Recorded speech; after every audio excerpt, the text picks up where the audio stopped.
हाय दोस्तों, कैसे हो आप सब। उम्मीद है सब लोग अच्छे होंगे। तो आज पढ़ते हैं अपने लोग केमिस्ट्री का पहला चैप्टर विलयन। तो विलयन क्या होता है। विलयन की एक छोटी सी परिभाषा है कि दो या दो से अधिक पदार्थों के मिश्रण को विलयन कहते हैं। और एक और परिभाषा को देखते हैं, वह है कि विलयन का निर्माण दो घटकों से होता है। विलयन का निर्माण दो घटकों से होता है। एक घटक वह होता है जो घुलता है और विलय कहलाता है, यानी कि जो घुलता है उसको हम विलय कहते हैं, तथा दूसरा घटक वह होता है जिसमें विलय को घोला जाता है, यानी विलायक कहलाता है। तो एक घटक वह होता है जो घुलता है और एक घटक वह होता है जिसमें विलय घोला जाता है, तो उसको हम क्या कहते हैं, विलयन कहते हैं। यानी कि विलय की मात्रा होती है कम और विलायक की मात्रा होती है ज़्यादा। यानी विलायक कह सकते हैं पानी और विलय कह सकते हैं यहाँ पर हम चीनी। और चीनी और पानी के मिश्रण को हम विलयन कह सकते हैं। यानी कि चीनी और पानी का मिश्रण क्या होता है, विलयन होता है हमारा। विलयन एक और भी पहचान है, विलयन घुलने के बाद हमको अलग अलग दिखे ना।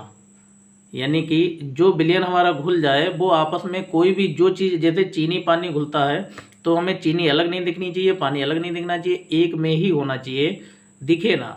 घुलने के बाद हमको ये दिखे ना, तो वो होता है हमारा विलयन। तो विलयन दो प्रकार का होता है। पहला होता है तनु विलयन।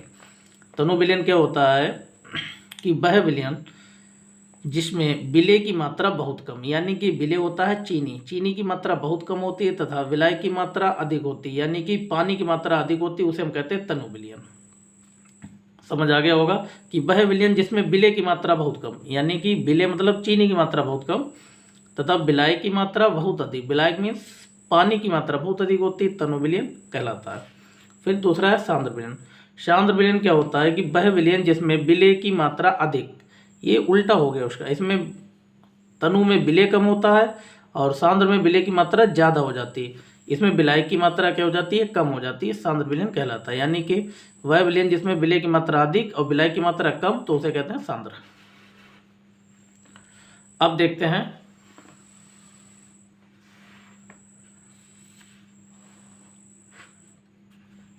कि विलयन की सांद्रता को व्यक्त करने की विधियाँ, यानी कि विलयन की सांद्रता को व्यक्त करने की विधियाँ।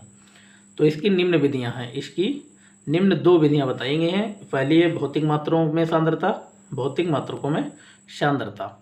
इसमें पहला दे रखा है भार प्रतिशतता। भार प्रतिशतता, इसकी देखते हैं परिभाषा क्या है। इसमें लिखा है कि 100 ग्राम विलयन में उपस्थित, 100 ग्राम विलयन में उपस्थित विलय के, विलय मीन्स होता है चीनी, अभी बताया, तो विलय के ग्रामों की संख्या को उस विलयन का भार कहते हैं। यानी कि विलय यानी कि चीनी की जो ग्राम की संख्या होगी उसको हम कहेंगे विलयन का भार प्रतिशतता। इसका फार्मूला भी होता है। तो इसका फार्मूला होता है कि भार प्रतिशतता बराबर विलय का भार, ये भी ग्राम में होगा क्योंकि ग्राम में दे रखा है, तो ये फार्मूला भी ग्राम में ही बनेगा। और ये विलय हो गया और नीचे क्या विलयन है, तो क्या होगा विलयन का भार, और गुणे में हो जाएंगे 100। 100 ग्राम है तो 100 से गुणा। ठीक, अब नेक्स्ट देखते हैं। दूसरा क्या है, आयतन प्रतिशतता। आयतन प्रतिशतता क्या है कि 100 ग्राम 100 ml है, 100 ml विलयन में उपस्थित विलय के ml की संख्या, विलय के ml की संख्या को उस विलयन का या उस विलयन की आयतन प्रतिशतता कहते हैं। उस विलयन की आयतन प्रतिशतता कहते हैं। 100 ml विलयन में उपस्थित विलय के ml की संख्या को उस विलयन की आयतन प्रतिशतता कहते हैं। आयतन प्रतिशतता सूत्र होता है, विलय का आयतन ml में होगा और विलयन का आयतन भी होगा ml में, गुणे में हो जाएंगे 100।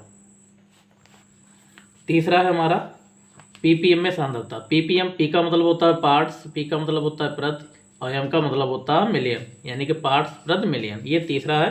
ppm में सांद्रता देखेंगे तो ppm में सांद्रता क्या है कि किसी विलयन के 1 मिलियन में उपस्थित विलय के ml की संख्या, यानी कि किसी विलयन के 1 ml में उपस्थित विलय की संख्या को हम क्या कहते हैं, विलयन की ppm में सांद्रता।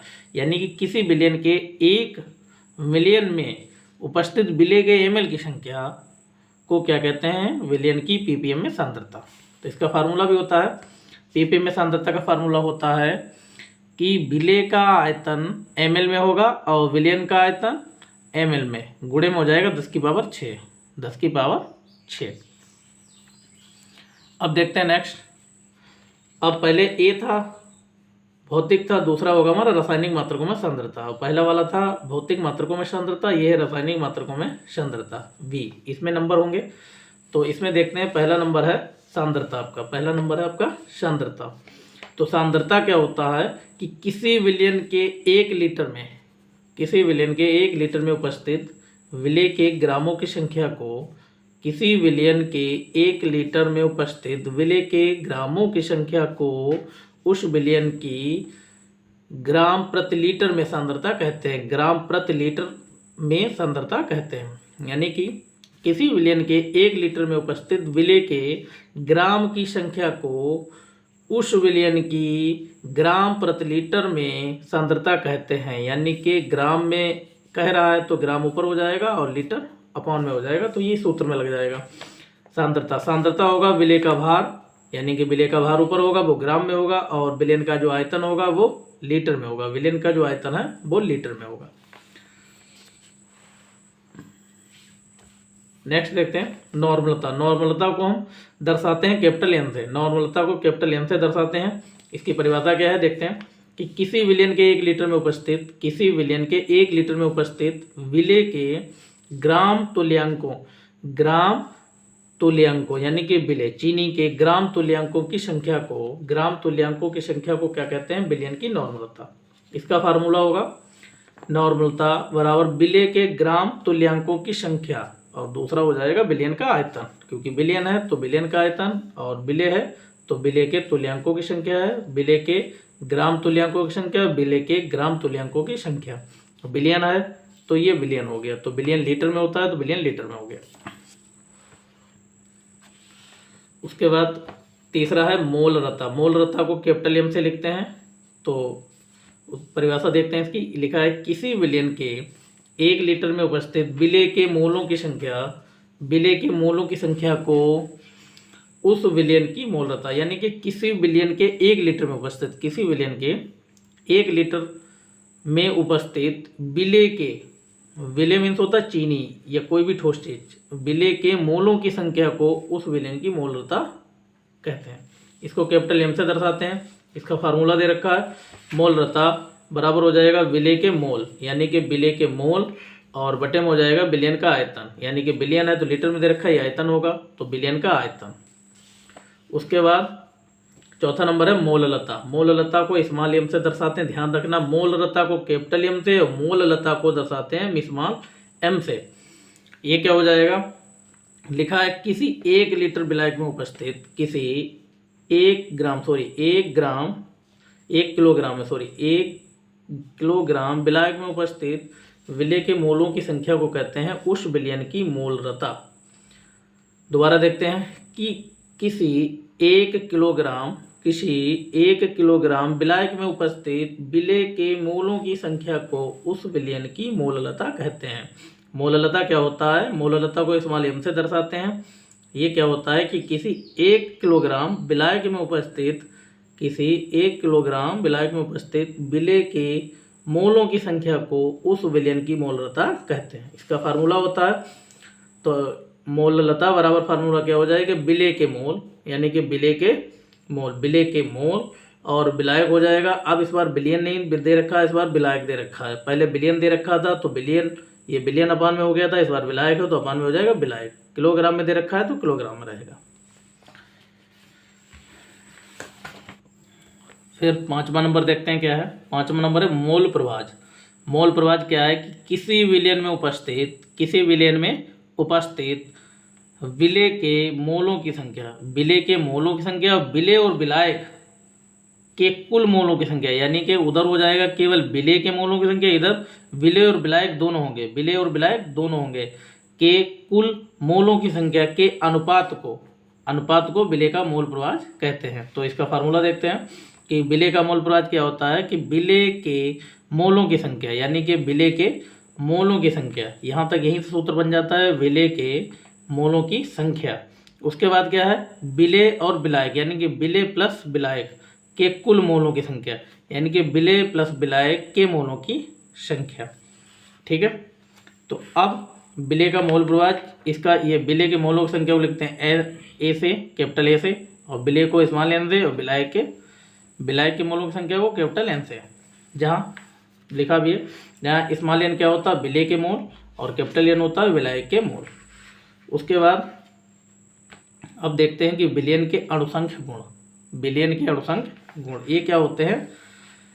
विलयन के वह गुण जो विलयनों के वह गुण जो विलयन में उपस्थित, यानी विलयनों के वह गुण वे गुण जो विलयन में उपस्थित विलय के कणों या अणुओं या आयनों की संख्या पर निर्भर करते हैं। क्या है? विलयनों के अणुसंख्य गुण। तो इसको क्या कहेंगे? इसकी परिभाषा क्या है कि विलयनों के वे गुण जो विलयन में उपस्थित, यानी कि विलयनों के वे गुण जो विलयन में उपस्थित विलय के कण होंगे, अणु होंगे या आयन, इनकी जो संख्या होगी, संख्या पर निर्भर होगा, उसको हम कहेंगे विलयन के अणुसंख्य गुण।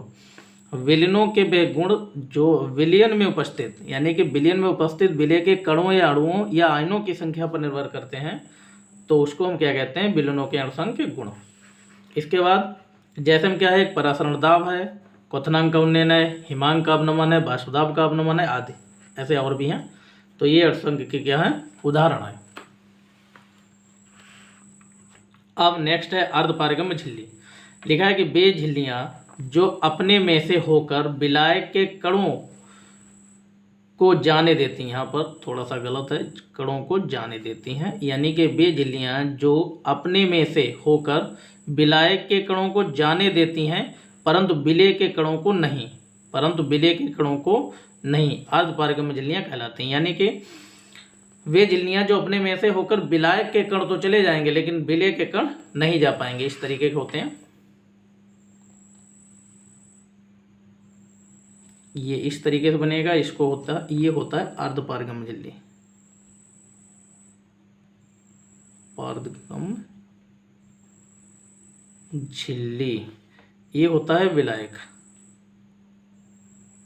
तो विलायक क्या होगा? इधर क्या होगा? ट्रांसफर हो जाएगा।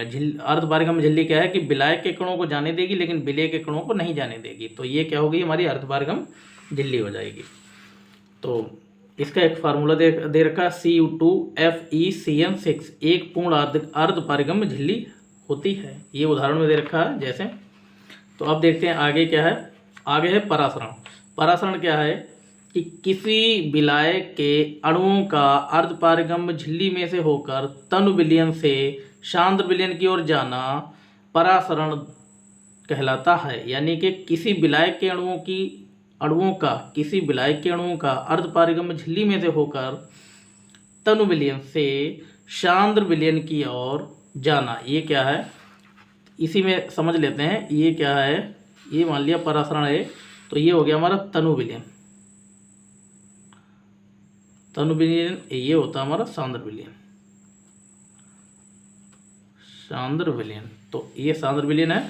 तो यही परिभाषा कह रहा है कि किसी विलायक के अणुओं का अर्धपारगम्य झिल्ली में से होकर तनु विलयन से सांद्र विलयन की ओर जाना, यानी कि तनु विलयन से सांद्र विलयन की ओर जाना क्या कहलाता है? हमारा परासरण। क्रिया में जितने दाब की आवश्यकता होती है उसे परासरण दाब कहते हैं। परासरण दाब मतलब क्रिया में जितनी दाब की आवश्यकता, यानी कि इधर से इधर जब जितना जाता है विलयन हमारा, तो उसमें कुछ दाब लगता है हमारा, उस दाब को कहते हैं परासरण दाब। ओके। अब नेक्स्ट हमारा विसरण और परासरण में अंतर। इन दोनों में अंतर निम्न है। तो पहला अंतर क्या है कि विसरण की क्रिया में विलय और विलायक के अणु एक दूसरे के विपरीत दिशा में गति करते हैं। यानी कि विसरण की क्रिया में विलय और विलायक, यानी कि ये विलय है और ये हो गया हमारा विलायक। विलय और विलायक के अणु, यानी कि जो इसके अणु हैं वो एक दूसरे के विपरीत दिशा में, यानी कि जे इधर और जे इधर, यानी कि अगर ये इधर जाएगा और ये किधर जाएगा? इधर, एक दूसरे के विपरीत दिशा में होंगे, उल्टी दिशा में गति करते हैं। जबकि परासरण की क्रिया में अणु तनु विलयन से सांद्र विलयन की ओर गति करते हैं। ये क्या करते हैं? तनु विलयन से सांद्र विलयन की ओर गति करते हैं। परासरण में ये होता, परासरण अभी समझा था, वही चीज है। दूसरे में क्या है? दूसरा देखना है। दूसरा है समतापी विलयन। समतापी विलयन क्या है कि समान ताप पर जिन विलयनों का परासरण दाब समान होता है, समान ताप पर जिन विलयनों का परासरण दाब समान होता है उसे समतापी विलयन कहते हैं। यानी कि समान ताप पर जिन विलयनों का परासरण दाब समान होता है उसे समतापी विलयन कहते हैं। फिर समदाबी विलयन। समदाबी विलयन क्या है कि समान ताप पर जिन विलयनों का या के समान ताप पर जिन विलयनों के बाष्प दाब समान होते हैं, बाष्प दाब समान होते हैं तो उसे हम क्या कहते हैं, समदाबी विलयन। फिर नेक्स्ट है अतिपरासारी और अधपरासारी विलयन क्या होता है, इसमें देखते हैं कि समान ताप पर दो भिन्न भिन्न विलयनों में से जिन विलयन का परासरण, यानी कि समान ताप पर दो भिन्न भिन्न विलयनों में से जिन विलयन का परासरण दाब अधिक होता है अतिपरासारी विलयन कहलाता है। और जिस विलयन का परासरण दाब कम होता है उसे कहते हैं अधपरासारी विलयन। यानी कि जिन विलयन का परासरण दाब अधिक होता है उसे अतिपरासारी और जिनका कम होता है उसे अधपरासारी विलयन कहते हैं। फिर परासरण दाब के नियम, यानी कि तनु विलयन पर फेफर ने, यानी कि फेफर वैज्ञानिक थे तो फेफर ने कई प्रयोग करे जिन्हें, फिर देखते हैं परासरण दाब के नियम। तो इसमें क्या है कि तनु विलयन पर फेफर एक है वैज्ञानिक, तो फेफर ने कई प्रयोग किए जिन्हें आधार मानकर वान-ठाप ने दो नियम दिए। यानी कि तनु विलयन पर फेफर ने कई नियम दिए जिनको आधार मानकर वान-ठाप ने भी क्या करे हैं, दो नियम और दिए हैं। तो वो देखते हैं दो नियम कौन से हैं। पहला आपका है वायल वान-ठाप। अब इसमें देखते हैं ये क्या है कि इस नियम के अनुसार किसी विलयन का परासरण दाब निश्चित ताप पर विलयन की सांद्रता के समानुपाती होता है। ये क्या कह रहा है, इस नियम के अनुसार किसी विलयन का परासरण दाब पीछे समझा चुके हैं, किसी विलयन का परासरण दाब निश्चित ताप पर विलयन की सांद्रता के समानुपाती होता है। यानी कि परासरण दाब होता है P और विलयन की सांद्रता होती है C, और क्या है, समानुपाती। ये समानुपाती का चिन्ह होता है, ठीक। तो ये कह सकते हैं परासरण दाब और विलयन की सांद्रता के क्या होता है, समानुपाती। यानी कि परासरण दाब विलयन की सांद्रता के समानुपाती होता है। परासरण दाब विलयन की सांद्रता के समानुपाती होता है। अब C बराबर सूत्र होता है N/V, N/V, और जहां पर हम क्या करेंगे, N बराबर रख देंगे 1, N बराबर 1 रखेंगे तो N की जगह पे हो जाएगा 1 और बटे में रहेगा V। तो इसकी गुणा करेंगे B और P की गुणा करेंगे तो हो जाएगा BP बराबर, यहाँ पर क्या बचेगा हमारा, कांस्टेंट बचेगा। जब समानुपाती का चिन्ह हटता है, बराबर लगता है, तो क्या बचता है हमारा, कांस्टेंट बचेगा। उसके बाद दूसरा नियम देखते हैं इनका। दूसरा नियम है चार्ल्स वान-हाफ का नियम। इसमें क्या कह रखा है इन्होंने कि इस नियम के अनुसार स्थिर सांद्रता पर किसी तनु विलयन का परासरण दाब, तनु विलयन आप समझ रहे हैं जिसमें विलय की मात्रा अधिक होती है, विलय की मात्रा ज्यादा होती है, उसको कहते हैं तनु विलयन। तो तनु विलयन का परासरण दाब उस विलयन के परम ताप को हम T से दर्शाते हैं, परम ताप के समानुपाती होता है। तो इसका फार्मूला थोड़ा देखते हैं क्या है। ये होता है परासरण दाब, ये होता है परम ताप। परासरण दाब और परम ताप के कैसा होगा, समानुपाती होगा। परासरण दाब परम ताप के समानुपाती होता है। परासरण दाब समझो परम ताप के समानुपाती होता है। दोबारा समझो, परासरण दाब परम ताप के समानुपाती होता है। फिर ये P/में हो जाएगा, P बटे में जाएगा T, तो ये समानुपाती का चिन्ह हटेगा, बराबर में क्या आ जाएगा, कांस्टेंट आ जाएगा। क्या आ जाएगा, कांस्टेंट। फिर नेक्स्ट है वान-ठाप समीकरण। नेक्स्ट हेडिंग है वान-ठाप समीकरण। इसमें क्या है कि वह समीकरण जो वायल वान-ठाप और चार्ल्स वान-ठाप के नियमों को मिलाकर प्राप्त की जाती है। यानी कि वान-ठाप समीकरण क्या होती है, जो अभी अपने लोगों ने पढ़े हैं, वायल वान-ठाप और चार्ल्स वान-ठाप का नियम, ये दोनों नियम पढ़े हैं। तो इन दोनों नियम को जो मिलाकर नियम हमको मिलता है, ये दोनों नियम मिलाते हैं और दोनों नियम मिलाकर जो नियम हमको प्राप्त होता है उसको हम कहते हैं वान-ठाप समीकरण। ठीक, यही चीज़ दे रखी है कि वह समीकरण जो वायल वान-ठाप और चार्ल्स वान-ठाप के नियमों को मिलाकर प्राप्त की जाती है तो वान-ठाप समीकरण कहलाती है। अतः देखते हैं ये क्या है, P समानुपाती 1/B, ये समीकरण 1, और P समानुपाती T बराबर हो जाएगा समीकरण 2। फिर क्या किया, दोनों समीकरणों को मिलाने पर फिर क्या करेंगे,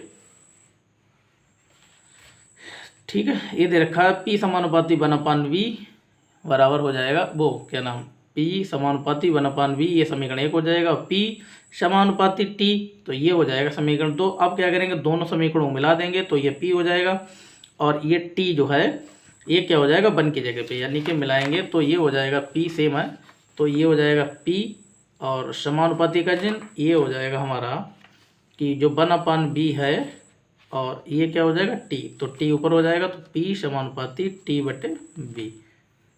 तो ये सूत्र हमारा बन जाएगा। यहाँ पर P बराबर R/T और अपॉन में B, यानी कि R हमने ले लिया कांस्टेंट।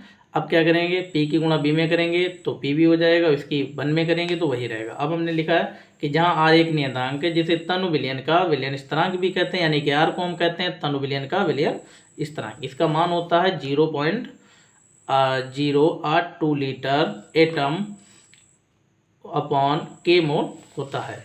तो अब इसकी सीमाएं बताते हैं। सीमाएं इसकी क्या दे रखी हैं कि सीमाएं पहली है कि यह समीकरण केवल तनु विलयन पर ही लागू होती है, तनु विलयन पर लागू होती है, यानी कि यह समीकरण केवल तनु विलयन पर लागू होती है, सांद्र पर नहीं। तनु विलयन आप समझ रहे हैं, जिसमें विलय की मात्रा अधिक होती है विलय की कम होती है, सांद्र में विलय की मात्रा कम और विलय की मात्रा अधिक, तो ये होते हैं तनु और सांद्र। दूसरा क्या है कि यह समीकरण केवल अवाष्पशील वैद्युत अन अपघट्यों पर ही लागू होती है, तो ये समीकरण केवल अवाष्पशील जो वैद्युत अन अपघट्य हैं उन पर ही लागू होती है। अब नेक्स्ट आपका है, नेक्स्ट है द्रवों का वाष्प दाब। इसमें क्या है कि लिखा है कि जिस ताप पर किसी द्रव उसकी वाष्प के बीच में जो साम्यावस्था होती है, यानी कि जिस ताप पर किसी द्रव हो जाए और उसका वाष्प, द्रव और वाष्प के बीच में जो साम्यावस्था होती है उसको हम क्या कहते हैं, द्रवों का वाष्प दाब। फिर आगे लिखा है कि स्थिर ताप पर किसी द्रव का वाष्प दाब सदैव निश्चित रहता है, यानी कि स्थिर ताप पर किसी द्रव का वाष्प दाब जो है वो सदैव निश्चित होगा, निश्चित और स्थिर होगा, निश्चित स्थिर। तथा ताप बढ़ाने पर द्रव का वाष्प दाब बढ़ जाता है, अगर हम ताप बढ़ा देंगे तो द्रव का वाष्प दाब बढ़ जाएगा। अब नेक्स्ट है वाष्प दाब का अवनमन। वाष्प दाब का अवनमन तो ये बहुत इंपॉर्टेंट है सब।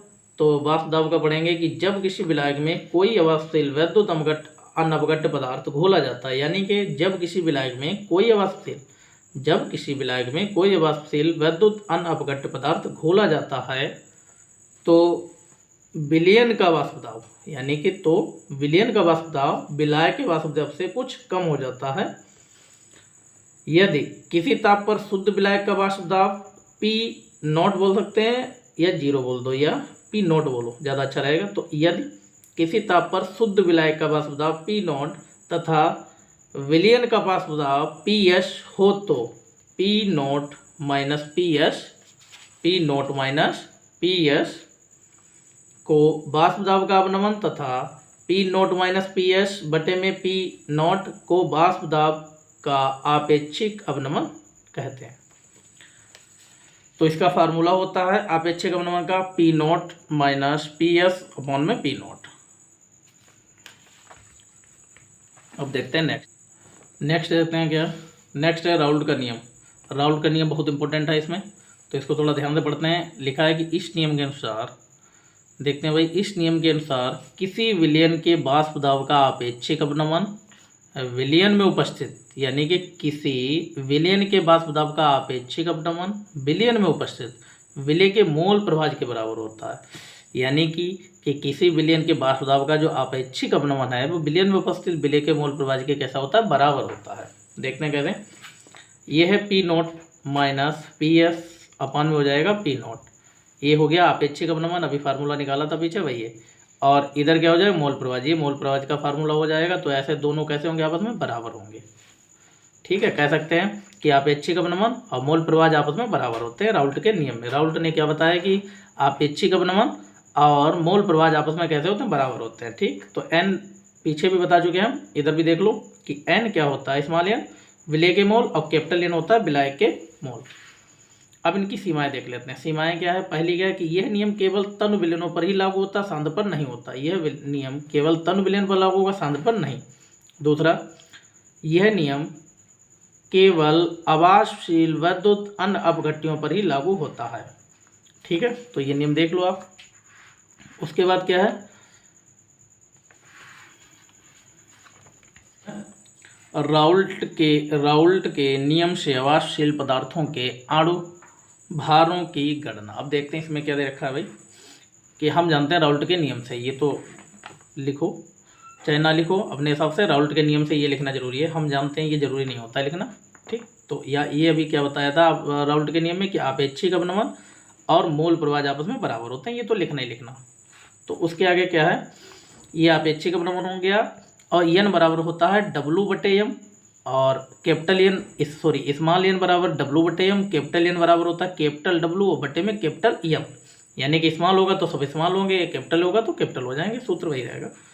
तो यही मैंने किया कि स्मॉल एन बराबर होगा WM और स्मॉल एम WM और कैपिटल एन तो कैपिटल WM, ठीक है। तो इसको हल करते हैं। तनु विलयन के लिए n+n, यानी कि तनु विलयनों के लिए n प्लस कैपिटल एन बराबर हो जाएगा n, ये क्या हो जाएगा, विलायक बन जाएगा हमारा, क्या बन जाएगा, विलायक, यानी कि ये हमारा क्या बन जाएगा, विलायक, इसको हम क्या बोलेंगे, विलायक बोलेंगे, ठीक।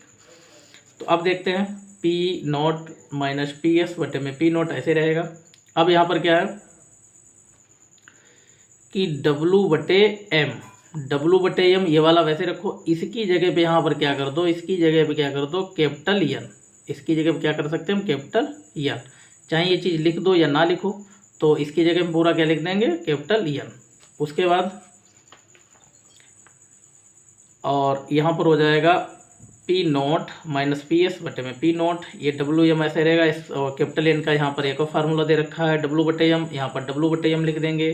तो अब क्या करेंगे, ये यहाँ पर इस तरीके से हो जाएगा W/m और कैपिटल W/M, ये यहाँ पर आ जाएगा, आदि गुण्यंत वाला नियम लग जाएगा, तो ये हो जाएगा स्मॉल w और कैपिटल M, और ये हो जाएगा स्मॉल m और कैपिटल W।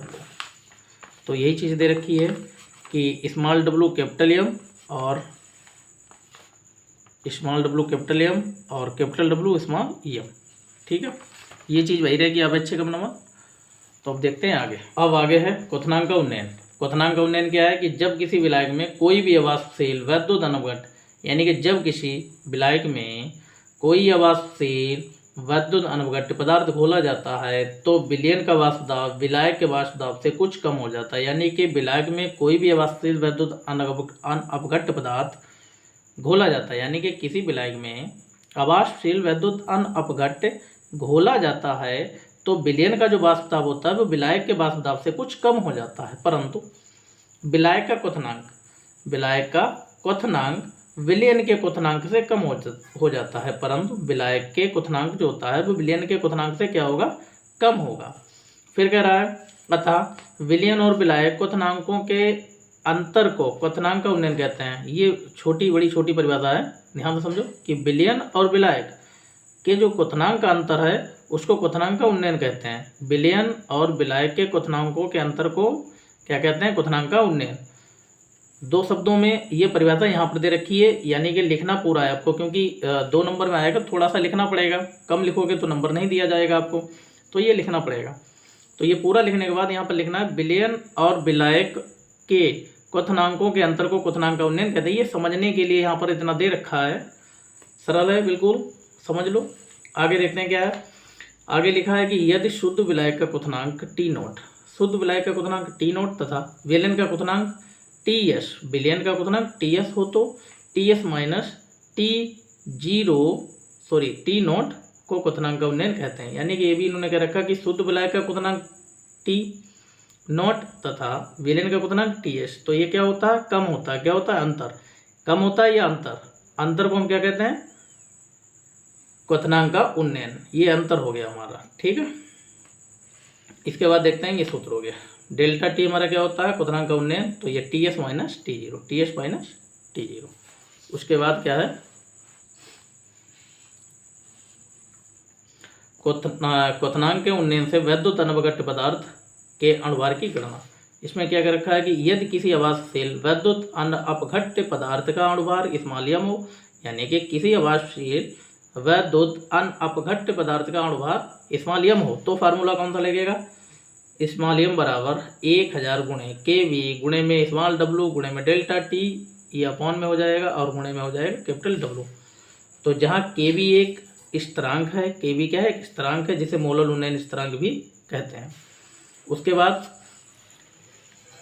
आपकी नेक्स्ट हेडिंग है मोलर उन्नयन स्थिरांक। मोलर उन्नयन स्थिरांक क्या है कि 1000 मोलर उन्नयन स्थिरांक, इसमें क्या है कि 1000 ग्राम विलायक में उपस्थित किसी अभावशील वैद्युत अनपघट्य पदार्थ के मोलों की संख्या को विलयन का मोलर उन्नयन स्थिरांक कहते हैं। यानी कि 1000 ग्राम विलयन में उपस्थित किसी अभावशील वैद्युत अनपघट्य पदार्थ के मोलों की संख्या को विलयन का मोलर उन्नयन स्थिरांक कहते हैं। अब नेक्स्ट हेडिंग है आपकी ग्राम अणुक उन्नयन स्थिरांक। यानी कि 100 ग्राम विलायक में उपस्थित किसी अभावशील वैद्युत अनपघट्य पदार्थ के, यानी कि 100 ग्राम विलायक में उपस्थित किसी अभावशील वैद्युत अनपघट्य पदार्थ के अपघट्य पदार्थों के मोलों की संख्या को विलयन का ग्राम अणु कहते हैं। अनपघट्य पदार्थ के मोलों की संख्या को क्या कहते हैं, विलयन का ग्राम अणुक उन्नयन स्थिरांक। इसका फार्मूला होगा स्मॉल m बराबर हो जाएगा 100 गुणे k गुणे स्मॉल w अपॉन में हो जाएगा डेल्टा t गुणे में कैपिटल W।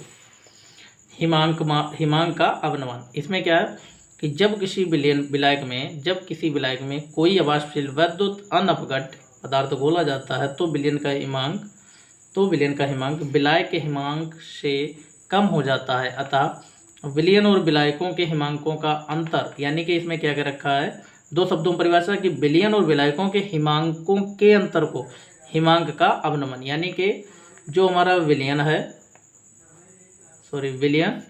और विलायक, इसके अंतर को हम क्या कहते हैं, हिमांक का अवनमन। इसके अंतर मीन्स होता है घटाना, इसके अंतर को क्या कहते हैं हम, हिमांक का अवनमन। उसके बाद हिमांक का अवनमन थोड़ा सा और दे रखा है कि यदि किसी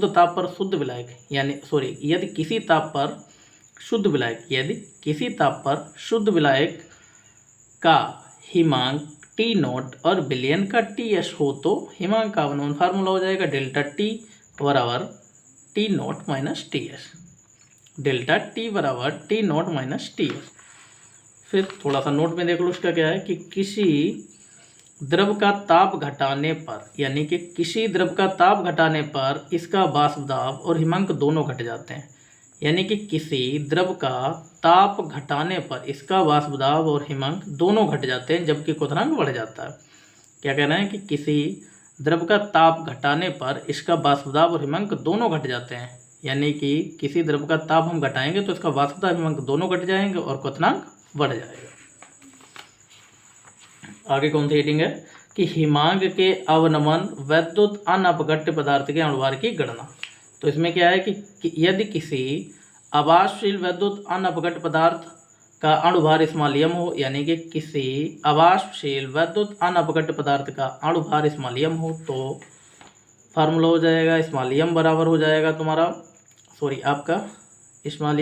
जाएगा आपका 1000 गुणे kF गुणे में स्मॉल w बटे में डेल्टा t और गुणे में कैपिटल नमन स्थिरांक। इसमें क्या है कि 1000 ग्राम विलायक में किसी अभावशील वैद्युत अनपघट्य पदार्थ के 1 m में m को घोलने पर हिमांक का अवनमन विलयन का मोलर अवनमन स्थिरांक कहलाता है। यानी कि 1000 ग्राम में विलायक में किसी अभावशील वैद्युत अनपघट्य पदार्थ के 1 m को घोलने पर हिमांक का अवनमन विलयन का मोलर अवनमन स्थिरांक कहलाता है। इसका मात्रक होता है 0 प्रति मोल होता है, O+। मोलर अवनमन का मात्रक होता है O+ मोल होता है। अब क्या है नेक्स्ट, ग्राम अणुक अवनमन स्थिरांक। ग्राम अणुक अवनमन स्थिरांक, तो इसमें क्या दे रखा है कि 100 ग्राम विलायक में किसी अभावशील वैद्युत अनपघट्य पदार्थ के 100 ग्राम विलायक में किसी अभावशील वैद्युत अनपघट्य पदार्थ के 1 मोल को घोलने पर हिमांक का अवनमन विलयन के ग्राम अणुक अवनमन स्थिरांक कहलाता है। यानी कि 100 ग्राम विलायक में किसी अभावशील वैद्युत अनपघट्य पदार्थ के 1 मोल को घोलने पर हिमांक का अवनमन विलियन ग्राम अणु का अपनवन स्थिरांक कहलाता है। इसका फार्मूला क्या होता है, स्मॉल m बराबर 100 गुणे KF गुणे W अपॉन में डेल्टा T और गुणे में हो जाएगा कैपिटल W। ये है capital W। Next born top vector. Next heading है बॉर्न टॉप वेक्टर आपकी। तो इसमें क्या है, किसी विलयन के अणुसंख्य गुण यानी कि किसी विलयन के अणुसंख्य गुण के प्रेक्षित मान तथा वास्तविक मान के अनुपात को, इसमें क्या कर रखा है कि किसी विलयन के अणुसंख्य गुण के प्रेक्षित मान तथा वास्तविक मान के अनुपात को हम क्या कहते हैं, विलयन का वन हाफ वेक्टर। यानी कि प्रेक्षित मान, अनुपात का मतलब होता है बट्टे में, यानी कि प्रेक्षित मान और अपान में हो जाएगा वास्तविक मान। तो इसको हम क्या करेंगे, वन हाफ वेक्टर। तो ये चीज़ दे रखी है कि इस वेक्टर को आई से दर्शाते हैं, वन हाफ वेक्टर को स्मॉल आई से। तो आई बराबर हो जाएगा प्रेक्षित मान, अपान में हो जाएगा वास्तविक मान। यही आपका विलियन चैप्टर हो गया। इसमें कोई हेडिंग छूट गई हो धोखे से तो ये आपका हो गया विलियन चैप्टर पूरा। ठीक, अच्छे से पढ़ें। समझ में जो ना आए वो कमेंट में मुझे बताएं तो मैं दोबारा समझा दूंगा उसको।